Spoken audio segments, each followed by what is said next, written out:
जय हिंद दोस्तों, स्वागत है आप सभी का इस वीडियो में। इस वीडियो में हम 17 अक्टूबर के जो एमसीक्यूज़ है वो देखने वाले हैं। काफ़ी इंटरेस्टिंग एमसीक्यूज़ है, काफ़ी मज़ा आएगा आपको। स्टडी आईक्यू के पेन ड्राइव और टैबलेट कोर्सेस अवेलेबल है अलग अलग एग्जाम्स के लिए, तो आप विजिट कर सकते हो studyIQ.com या फिर इन नंबर्स पे कॉल करके आप फर्दर इन्फॉर्मेशन पा सकते हो। मेरे वीडियो से रिलेटेड अगर आपको कोई भी डाउट आता है तो आप मुझे फेसबुक या फिर इंस्टाग्राम पर फॉलो कर सकते हो। पहला क्वेश्चन आता है कि गवर्नमेंट ऑफ इंडिया की इनमें से कौन सी इंटरनेशनल एजेंसी के साथ पार्टनरशिप है डिजास्टर मैनेजमेंट के लिए? Global platform for disaster risk reduction, United Nations disaster assessment and coordination, international search and rescue advisory group. तो अगर आप देखोगे तो ये तीनों भी भारत के साथ पार्टनरशिप में है डिजास्टर मैनेजमेंट ये फील्ड में, तो इसलिए इसका जवाब रहेगा D, all of the above. तो यहाँ पर आप देख सकते हो गवर्नमेंट ऑफ इंडिया की पार्टनरशिप है वेरियस इंटरनेशनल एजेंसीज के साथ डिजास्टर मैनेजमेंट में, जैसे कि United Nations office disaster risk reduction, world conference on disaster risk reduction, global platform for disaster risk reduction, Asian ministerial conference for disaster risk reduction, UNO चा, UN डाक, इंसर्ग। तो ये सब जो है यहाँ पर आप देख सकते हो इन सब के साथ पार्टनरशिप है। तो इंडिया जो है बहुत ज़्यादा अग्रेसिव है क्लाइमेट चेंज से रिलेटेड मैटर्स में, इसीलिए यहाँ पर जो भी डिजास्टर रिस्क मिटिगेशन जो भी होते हैं तो उसके लिए सभी के साथ जो भी चीज़ें कर सकती है भारत वो सब करता है। नेक्स्ट आता है GFDRR, global facility for disaster reduction and recovery. इसके बारे में कुछ स्टेटमेंट दिए गए हैं।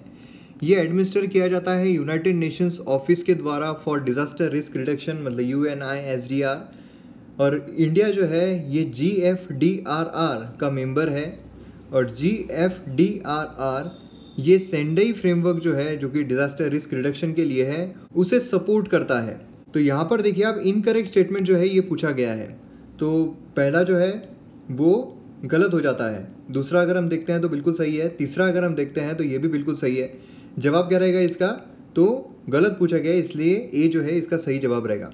तो यहाँ पर आप देख सकते हो global facility for disaster reduction and recovery, ये ग्लोबल पार्टनरशिप प्रोग्राम है जो कि एडमिनिस्टर किया जाता है वर्ल्ड बैंक ग्रुप के द्वारा। तो ये वर्ल्ड बैंक ग्रुप ये आपको ध्यान में रखना है, और भारत जो है ये मेंबर है। और ये 29 सितंबर 2006 को लॉन्च किया गया था, ताकि जो योगो फ्रेमवर्क है, मतलब काय के लिए है ये, तो भी जो भी सेंडाई फ्रेमवर्क होता है डिजास्टर रिस्क रिडक्शन के लिए वो बराबर तरीके से सपोर्ट किया जा सके। नेक्स्ट यहाँ पर आता है कि डिक्रीजिंग ऑर्डर में आपको लगाना है, क्या लगाना है? तो जो भी रिन्यूएबल एनर्जी है भारत में उसके जो इंस्टॉल कैपेसिटी है उसे, मतलब सबसे ज़्यादा जिससे हमें रिन्यूएबल एनर्जी मिलती है वो सबसे पहले आएगा, और उस तरीके से कम कम होते हुए बाद में जाएंगे। तो ये जो है काफ़ी फेवरेट क्वेश्चन है यूपीएससी का, काफ़ी बार ये पूछा गया है और हमेशा पूछते हैं। और ये आपको इकोनॉमिक सर्वे जो है उसमें भी बताया जाता है, इसीलिए हर साल ये चेंज भी हो सकता है या फिर चेंज नहीं भी हो सकता है। लेकिन इस साल आप सभी को पता होगा कि इंटरिम या फिर अंतरिम बजट था, इसीलिए इकोनॉमिक सर्वे जो है ये इस साल का नहीं आया है। तो सबसे ज़्यादा हमें विंड पावर से मिलती है, तो ये पहले नंबर पे आएगा। फिर उसके बाद सोलर पावर से मिलती है, दूसरे नंबर पे आएगा। फिर उसके बाद बायो पावर से मिलती है, फिर स्मॉल हाइड्रो पावर से मिलती है। तो यहाँ पर इस तरीके से हम देख सकते हैं, सबसे पहले क्या आएगा? विंड, मतलब 2, 1, 3, 4। तो बी जो है इसका सही जवाब रहेगा। यहाँ पर आप देख सकते हो 74.79 gigawatt renewable energy capacity install की गई है भारत में एज पर 31/12/2018, जिसमें 35.14 गीगावाट जो है ये विंड से है, 25.21 ये सोलार से है, 9.92 गीगावाट बायो पावर से है और 4.52 ये स्मॉल हाइड्रो पावर से है। तो ये जो है अब ये भी पूछे जा सकते हैं कि मतलब दो सेंटेंसेस दे देंगे कि सोलार से 35.14 इतना हमें हमारे पास है, और जो विंड है उसे 25.21 इतना है। तो आपको सही स्टेटमेंट गलत स्टेटमेंट पूछेंगे तो यहाँ पर दोनों गलत रहेंगे क्योंकि इंटरचेंज कर दिए गए हैं। तो इस तरीके से आपको ध्यान में रखना है। और तमिलनाडु जो है ये फर्स्ट है इंस्टॉल कैपेसिटी विंड पावर के लिए, और कर्नाटका जो है ये फर्स्ट है सोलर पावर के लिए, महाराष्ट्र फर्स्ट है बायो पावर के लिए, और कर्नाटका फर्स्ट है हाइड्रो पावर के लिए। नेक्स्ट यहाँ पर आता है इंटरनेशनल रिन्यूएबल एनर्जी एजेंसी, ये नॉन गवर्नमेंटल ऑर्गेनाइजेशन है। दूसरा आता है कि इंटरनेशनल रिन्यूएबल एनर्जी एजेंसी, ये इसकी जो मेंबरशिप है ये सभी स्टेट्स के लिए ओपन होती है जो कि यूनाइटेड नेशन की मेंबर है। और तीसरा आता है कि रिन्यूएबल कैपेसिटी स्टैटिस्टिक ये पब्लिश किया जाता है international renewable energy agency IRENA के द्वारा। तो यहाँ पर सही स्टेटमेंट जो है ये पूछा गया है। तो यहाँ पर अगर आप देखोगे तो दूसरा और तीसरा जो है बिल्कुल सही है, पहला जो है ये गलत हो जाता है। तो इसलिए जवाब क्या रहेगा? A, 2 and 3। तो यहाँ पर आप देख सकते हो इंटरनेशनल रिन्यूएबल एनर्जी ये एक इंटर गवर्नमेंटल ऑर्गेनाइजेशन है जो कि उन कंट्रीज को सपोर्ट करता है जो कि ट्रांजिशन स्टेज में है सस्टेनेबल एनर्जी फ्यूचर के, और ये उन लोगों के लिए ओपन है जो कि यूनाइटेड नेशंस के मेंबर है। और रिन्यूएबल कैपेसिटी स्टैटिस्टिक ये पब्लिश किया जाता है IRENA के द्वारा। तो ये भी बहुत इंपॉर्टेंट रहता है क्योंकि सेपरेटली इस पर भी क्वेश्चन पूछा जा सकता है कि रिन्यूएबल कैपेसिटी स्टैटिस्टिक जो है ये कौन रिलीज करता है, पब्लिश करता है। नेक्स्ट यहाँ पर आता है कि कुछ स्टेटमेंट दिए गए हैं, आपको इनकरेक्ट स्टेटमेंट जो है ये पहचानना है। Sustainable development goal SDG India index ये कंस्ट्रक्ट किया गया है नीति आयोग के द्वारा। Sustainable development goal India index, इसमें 17 सस्टेनेबल डेवलपमेंट गोल जो है ये कवर किए जाते हैं। और तीसरा आता है कि ये ट्रैक करता है जो भी स्टेट्स है, जितने भी स्टेट्स हैं उनकी प्रोग्रेस और जितने भी यूनियन टेरिटरीज हैं उनकी प्रोग्रेस, ताकि हम सस्टेनेबल डेवलपमेंट गोल जो है ये अचीव कर सके। तो यहाँ पर देखिए जो पहला है ये बिल्कुल सही आता है, तीसरा भी बिल्कुल सही है। यहाँ पर 17 नहीं है, यहाँ पर 13 है, तो इसीलिए दूसरा जो है वो गलत हो जाता है। 1 और 3 जो है ये सही है, लेकिन इनकरेक्ट जो है ये पूछा गया है, इसलिए यहाँ पर 2 जो है सिर्फ यही एक इनकरेक्ट है। यहाँ पर आप देख सकते हो कि spanning across 13 out of 17 sustainable development goal. और यहाँ पर हमें एक होलिस्टिक व्यू मिलता है सोशल, इकोनॉमिक और एनवायरमेंटल स्टेटस का, जो भी कंट्री है उसके, जो स्टेट्स है और यूनियन टेरिटरीज है उसके। अब देखिए जैसे कि मैंने आपको बोला था कि मैं कुछ स्टैटिक पोर्शन भी इंक्लूड करूँगा, तो इस वीडियो में मैंने लास्ट के जो कुछ क्वेश्चन है वो पॉलिटी के स्टैटिक क्वेश्चंस इसमें इंक्लूड किए हैं, क्योंकि पॉलिटी बहुत इंपॉर्टेंट रोल प्ले करता है। तो ऐसे अलग अलग सब्जेक्ट के मैं स्टैटिक क्वेश्चन भी जो है वो भी करंट के साथ मिक्स करूंगा, जिससे कि आपका स्टैटिक पोर्शन भी कवर हो जाएगा। तो कमेंट सेक्शन में आपने काफ़ी पॉजिटिव रिस्पांस दिया था जब मैंने आपको बोला था कि स्टैटिक पोर्शन भी इंक्लूड करूँ क्या, तो इसीलिए मैं यहाँ पर इंक्लूड कर रहा हूँ। तो पॉलिटी का यहाँ पर पहला क्वेश्चन आता है कि आपको एक्ट के बारे में पहचानना है कि हम किस एक्ट की बात कर रहे हैं। तो यहाँ पर पहला आता है कि एक्ट प्रोवाइड करता है फर्स्ट टाइम, सबसे पहली बार इंडियंस जो है उनका एसोसिएशन हुआ था executive council of viceroy and governor के साथ। दूसरा है कि एक्ट इंट्रोड्यूस करता है system of communal representation for Muslims, मतलब यहाँ पर सेपरेट इलेक्टोरेट जो है वो लागू कर दिया गया था।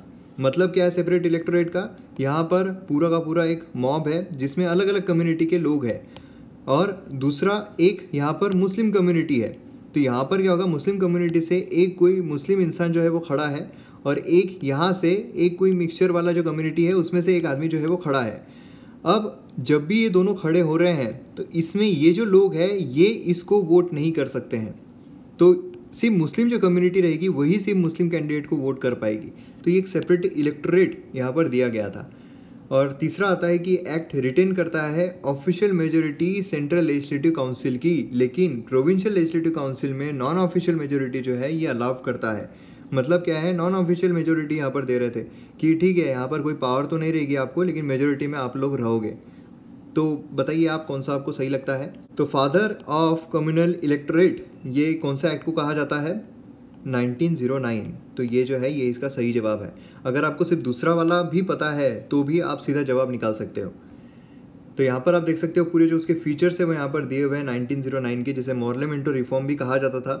अब इसमें जो साइज़ है लेजिस्लेटिव काउंसिल वो बढ़ा दी गई थी सेंट्रल और प्रोविंशियल दोनों के लिए, और ऑफिशियल मेजोरिटी जो है ये सेंट्रल लेजिस्लेटिव काउंसिल के लिए रखी गई थी, लेकिन प्रोविंशियल लेजिस्लेटिव काउंसिल जो है वहाँ पर नॉन ऑफिशियल मेजोरिटी इंक्रीज कर दी गई थी। उसी के साथ साथ यहाँ पर जो मेंबर्स है, मतलब कोई भी अब मेंबर होते हैं तो वो बजट के मामले में सप्लीमेंट्री क्वेश्चन भी पूछ सकते थे। तो इस तरीके से कुछ फैसिलिटी यहाँ पर दी गई थी। और सबसे इंपॉर्टेंट चीज़ यहाँ पर कम्युनल रिप्रेजेंटेशन जो है वो दिया गया था, सेपरेट इलेक्टोरेट यहाँ पर लाया गया था। नेक्स्ट यहाँ पर आता है supreme court Keshavananda Bharati case 1973। तो केशवानंद भारती केस की क्या आप डेट बता सकते हो? सचिन तेंदुलकर का जन्म हुआ था, है ना, तो वो डेट क्या आप बता सकते हो मुझे कमेंट सेक्शन में कि केशवानंद भारती केस की डेट क्या है। 1973 ये तो ईयर है। तो उन्होंने न्यू डॉक्ट्रिन बेसिक स्ट्रक्चर जो है ये कॉन्स्टिट्यूशन में इंक्लूड किया था। तो बेसिक स्ट्रक्चर के सिलसिले में यहाँ पर कुछ स्टेटमेंट दिए गए हैं। Supreme court Minerva mill case 1980 में डिफाइन करते हैं कि क्या बेसिक स्ट्रक्चर कॉन्स्टिट्यूट करेगा। दूसरा है कि वेलफेयर स्टेट जो है ये बेसिक स्ट्रक्चर का एक कंपोनेंट है। तो यहाँ पर आपको करेक्ट ऑप्शन जो है ये पहचानना है। तो यहाँ पर देखिए जो दूसरा है ये बिल्कुल सही है, वेलफेयर स्टेट जो है ये बेसिक कंपोनेंट है बेसिक स्ट्रक्चर का। लेकिन पहला जो है, अब कोई भी केस में अभी तक सुप्रीम कोर्ट जो है उन्होंने अभी तक बताया नहीं कि बेसिक स्ट्रक्चर बेसिकली क्या है। ये ऐसा है कि जब भी उनसे पूछा जाता है कि हमको बताओ तो बेसिक स्ट्रक्चर क्या है, तो सुप्रीम कोर्ट यही कहता है इतनी जल्दी क्या है, अभी तो मैंने स्टार्ट किया है, तुम लॉज बनाते जाओ हम बेसिक स्ट्रक्चर बताते जाएंगे। तो इस तरीके से सुप्रीम कोर्ट अभी काम कर रहा है, मतलब जो सरकार है वो पूरा अमेंडमेंट लाके कुछ लॉ बनाती है, उसके बाद सुप्रीम कोर्ट उसे खारिज कर देती है, कहती है ना बेसिक स्ट्रक्चर। तो इस तरीके से बेसिक स्ट्रक्चर अभी तक डिफाइन नहीं किया गया है। तो दूसरा जो है बिल्कुल सही होता है, जवाब रहेगा 2 ओनली। तो यहाँ पर आप देख सकते हो सुप्रीम कोर्ट ने अभी तक डिफाइन नहीं किया है कि बेसिक स्ट्रक्चर बेसिकली क्या है और उसमें क्या क्या चीज़ आती है। लेकिन अभी तक जो रूल्स आए हैं, जो भी लॉज निकल कर आए हैं, तो उससे बेसिक स्ट्रक्चर हम थोड़े बहुत डिफाइन कर सकते हैं। जैसे सुप्रीमेसी ऑफ कॉन्स्टिट्यूशन है, सोवरेन डेमोक्रेटिक रिपब्लिकन नेचर है हमारे पॉलिटी का, सेक्युलर कैरेक्टर है हमारे कॉन्स्टिट्यूशन का, सेपरेशन ऑफ पावर जो लेजिस्लेचर, एग्जीक्यूटिव और जुडिशरी की मिली हुई है। अब देखिए यहाँ पर जो हमारी जुडिशरी है, एक यूपीएससी 2017 में एक क्वेश्चन आया था जो कि काफ़ी एस्पिरेंट जो है उन्हें काफ़ी कन्फ्यूजन हुआ था। ऐसा आया था कि हमारी जुडिशरी जो है वो इंडिपेंडेंट है। तो अभी अगर हम देखते हैं तो इंटीग्रेटेड भी हमें दिखाई देती है और इंडिपेंडेंट भी हमें दिखाई देती है। तो अब यहाँ पर कन्फ्यूजन होता है बहुत सारे एस्पिरेंट्स को कि इंटीग्रेटेड और इंडिपेंडेंट ये दोनों एक साथ कैसे हो सकते हैं। तो देखिए दोनों अलग अलग सिनारियों में है। हमारी कॉन्स्टिट्यूशन, हमारी जो जुडिशरी है ये इंटीग्रेटेड भी है और इंडिपेंडेंट भी है। अगर दोनों में से कुछ भी बोला जाता है हमारी जुडिशरी के बारे में तो सही स्टेटमेंट रहेगा, क्योंकि देखिए नीचे सबऑर्डिनेट कोर्ट्स है और हाई कोर्ट्स है और सुप्रीम कोर्ट्स है। तो इस तरीके से हमारी इंटीग्रेटेड है, मतलब सबऑर्डिनेट कोर्ट में अगर आप कुछ केस हारते हो तो आप हाई कोर्ट में जा सकते हो, हाई कोर्ट में हारते हो तो सुप्रीम कोर्ट में जा सकते हो, मतलब इंटीग्रेशन यहाँ पर बना हुआ है। लेकिन इंडिपेंडेंट कैसे है, तो लेजिस्लेचर, एग्जीक्यूटिव जो है उससे इंडिपेंडेंट है, यहाँ पर हस्तक्षेप नहीं होता है। अब नेक्स्ट यहाँ पर आता है कि हमारे भारत में पार्लियामेंट जो है ये सुप्रीम नहीं है, सोवरेन बॉडी नहीं है और लिमिटेड और रिस्ट्रिक्टेड पावर जो है वो एंजॉय करती है। तो लिमिटेशन हमारे पार्लियामेंट को कौन कौन सी चीज़ें, कौन कौन से फीचर्स देते हैं, तो written constitution, federal system, judicial review, fundamental rights. अब देखिए अभी हमने देखा है कि जुडिशियल रिव्यू जो है ये बेसिक स्ट्रक्चर इसी वजह से ला सकते हैं क्योंकि जुडिशियल रिव्यू है, मतलब सरकार अगर ऐसा कोई भी काम करती है जो हमारे संविधान के अगेंस्ट में है तो जुडिशियल रिव्यू लाके उसे खारिज कर सकती है जो जुडिशरी है वो। तो ऑब्वियस है कि इसे वो कुछ करने से रिस्ट्रिक्ट कर रही है, लिमिटेशंस ला रही है, तो जुडिशियल रिव्यू तो 100% रहेगा। तो यहाँ पर जहाँ 3 नहीं है वो हटा दो। दूसरा अगर हम देखते हैं तो फेडरल सिस्टम। अब फेडरल सिस्टम मतलब क्या है कि जो स्टेट्स है वो भी सुप्रीम है और जो सेंटर है वो भी सुप्रीम है, मतलब स्टेट्स को भी कुछ पावर मिली हुई है जहाँ पर जो सेंटर है वो हस्तक्षेप नहीं कर सकता है, क्योंकि 3 लिस्ट है ना, यूनियन लिस्ट है, स्टेट लिस्ट है, कॉन्करेंट लिस्ट है। स्टेट लिस्ट में जो भी सब्जेक्ट है एक्सक्लूसिवली उस पर जो स्टेट है वो लॉ बना सकता है, इसीलिए स्टेट के भी पास पावर है। तो इसमें जो पार्लियामेंट है हस्तक्षेप नहीं कर सकता है, इंटरफियर नहीं कर सकता है, मतलब यहाँ पर लिमिटेशंस आ रहे हैं, इसलिए फेडरल सिस्टम जो है वो भी इसमें इंक्लूड रहेगी। और अगर हम चौथा देखते हैं तो फंडामेंटल राइट्स यहाँ पर आ रहा है। फंडामेंटल राइट्स, अब इस वजह से क्या होगा, फंडामेंटल राइट्स की वजह से अगर मेरा यहाँ पर फ्रीडम ऑफ स्पीच का फंडामेंटल राइट वायलेट होता है तो मैं सीधा सुप्रीम कोर्ट में जा सकता हूँ, है ना।